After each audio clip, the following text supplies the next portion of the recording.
नमस्कार बंधुरा मासिमार घरेर टुकिटाकी थेके आमी केतकी बसु बोलছি সবাই ভালো আছেন তো সবাই ভালো থাকুন সুস্থ থাকুন এই কামনা রাখি। আজ একটা খুব সহজ ইজি একটা চিকেন রেসিপি করে দেখাচ্ছি। এটা যারা হস্টেলে থাকেন তাদের করতেও সুবিধা হবে আর বাড়িতেও সহজে করে খাওয়া যাবে। আর সবথেকে বড় কথা হচ্ছে খুব কম তেল মশলাতে এটা হয়ে যাবে ইজিতে। আচ্ছা, এখানে আমি এরকম চিকেন নিয়ে নিচ্ছি। এখানে এই কটা চিকেন নিচ্ছি। এটাতে একদমই জল বেরিয়ে গেছে, তাই জন্য জলটা দিয়ে দিলাম, এই জলটা নিংড়ে নিলাম। এবার এটাতে একে একে কি কি দিচ্ছি একটু দেখে নিন। এখানে মাংসটা রয়েছে, এতে এবার দিয়ে দিলাম এই জিরে গুঁড়ো, তারপরে দিয়ে দিচ্ছি হলুদ গুঁড়ো, এইবারে দেব কাশ্মীরি লঙ্কার গুঁড়ো, আর এখানে দেব একটু গরম মশলা। গরম মশলা মানে এটা জিরে এই আদা, এটা এলাচ, দালচিনি, লবঙ্গ সব ভুলভাল বলে ফেলছি, লবঙ্গ এই সব একসাথে বেটে রাখা রয়েছে, সেটাই দিয়ে দিলাম। আচ্ছা, এইবারে যেটা দেব সেটা হচ্ছে এই রসুন বাটা। রসুন বাটা একটু এরকমই দিলাম, মাংস বুঝে এটা দিতে হবে। আর দেব এখানে একটু আদা বাটা, এই, আর এখানে দেব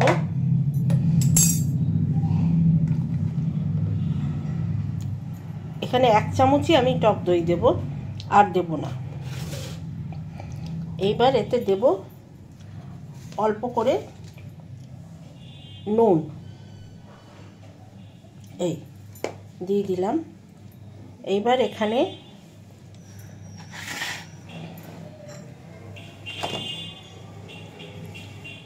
দেব কাঁচা লঙ্কা,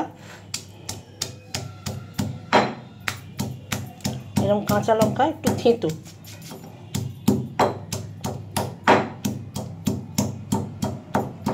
আমি কোনো রকম শুকনো লঙ্কা এখানে ব্যবহার করব না।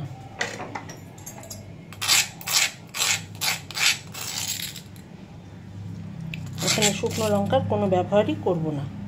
ব্যাস, এই হয়ে গেল দেওয়া।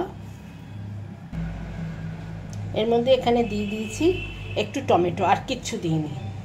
এইবারে এতে এটা ভালো করে আমি মাখবো।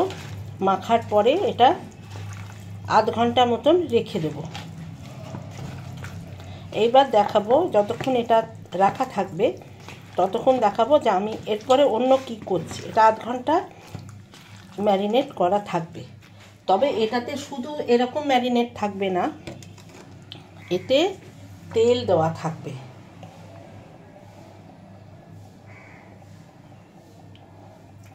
এই যে তেলটা দিচ্ছি, এই তেলটাতেই রান্না হবে। সামান্য কড়ায় তেল দেব, দিয়ে সেটা শুধু ফোড়ন দেওয়ার জন্য, আর কিছু দেব না। এই যে তেলটা দেওয়া রইল, এই তেলটাতেই রান্নাটা হয়ে যাবে, আর কোনো তেল এক্সট্রা দেওয়া হবে না। শুধু গরম মশলাটা ফোড়ন দেব, সেই জন্য এইভাবে মেখে রেখে দিলাম এটা আধ ঘন্টার জন্য।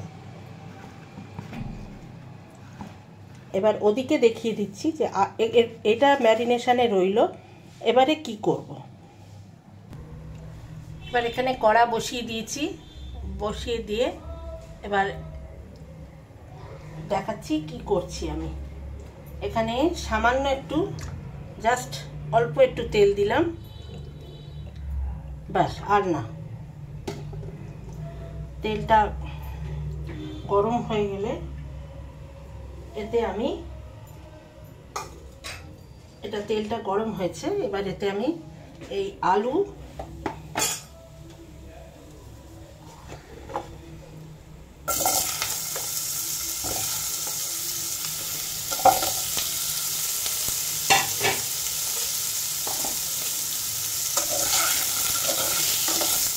এইটা এবার ততক্ষণ আমি ভেজে নেব।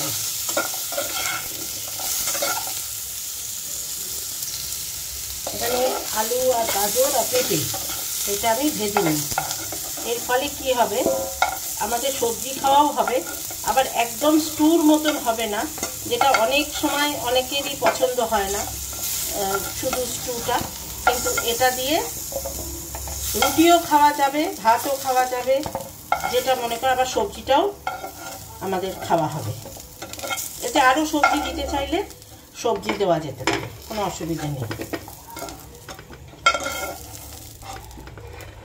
এইবারে এখানে একটু আঁচটা কমিয়ে দিলাম, দিয়ে এবারে এখানে 1 চামচ মতন একটু ঘি দিলাম।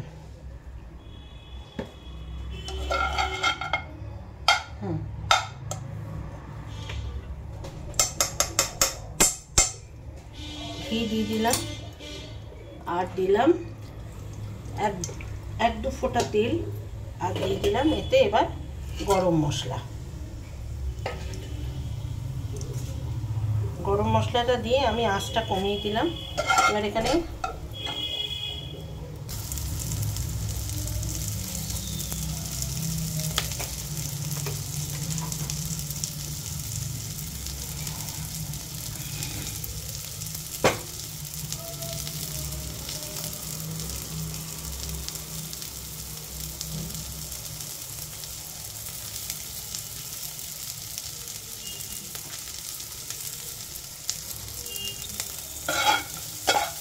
ভাজা চলছে, এবার এখানে এটাতে দিয়ে দেব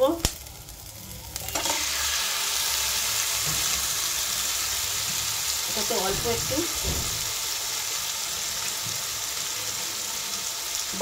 বাটি ধোয়া জল দিয়ে নাড়িয়ে চাড়িয়ে বাস।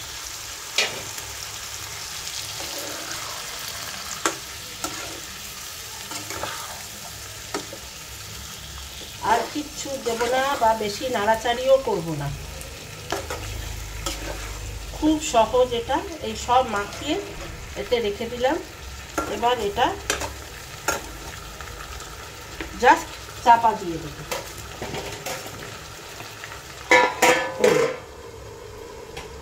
এবার এটা আপন মনে হতে থাকুক। আঁচটা বাড়িয়ে দিয়েছি এখন। এবার এই সবজিগুলো সব দিয়ে দেবো,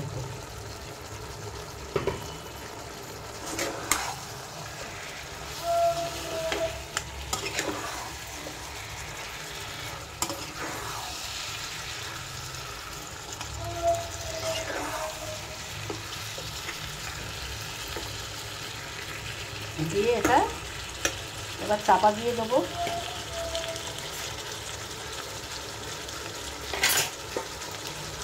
এবার এটা নিজে নিজে হতে থাকুক, আঁচটা কম করে দেবো। পরে সেদ্ধ হলে, তখন কষা হয়ে গেলে তারপরে এতে জল দিয়ে দেবো।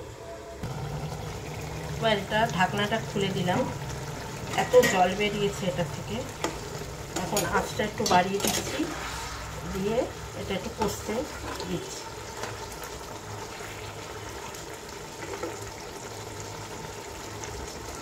এখনো কিছুই সেদ্ধ হয়নি।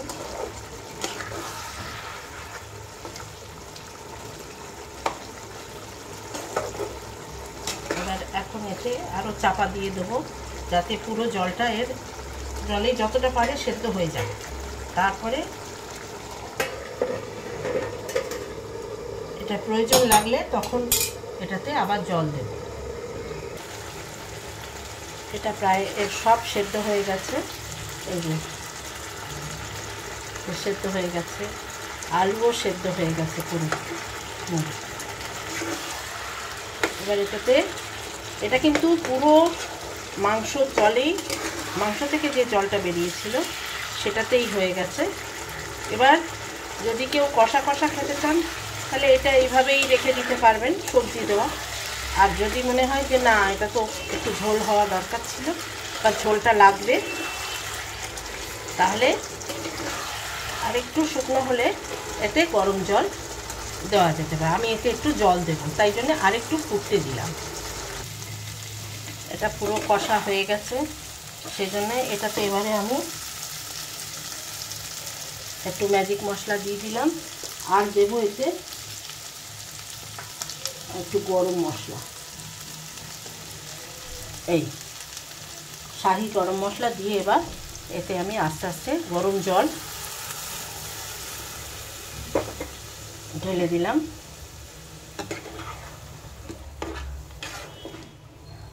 একটু ফুটে উঠলেই, কারণ সব তো সেদ্ধ হয়ে গেছে, আর তো আমার কিছু মানে করবার নেই এটাতে। এই যে মাংস পুরো সেদ্ধ, কিন্তু আমার একটু ঝোল চাই, সেজন্য এটাতে বেশি করে একটু জল দিয়ে দিলাম। এবার এটা ফুটতে থাকুক, তারপর এটা নামিয়ে দিয়ে দেখাচ্ছি। ফিরে আসছি, এটা একটু ঝোলটা ফুটুক। এবার এতে দিয়ে দিলাম একটু ধনেপাতা।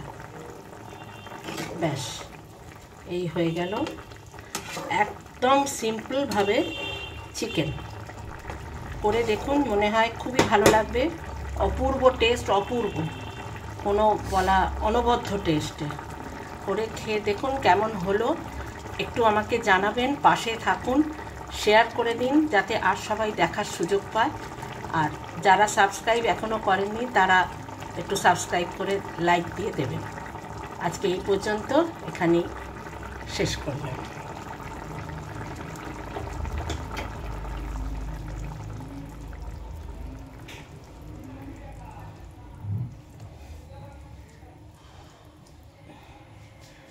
এই রকম এলো জিনিসটা।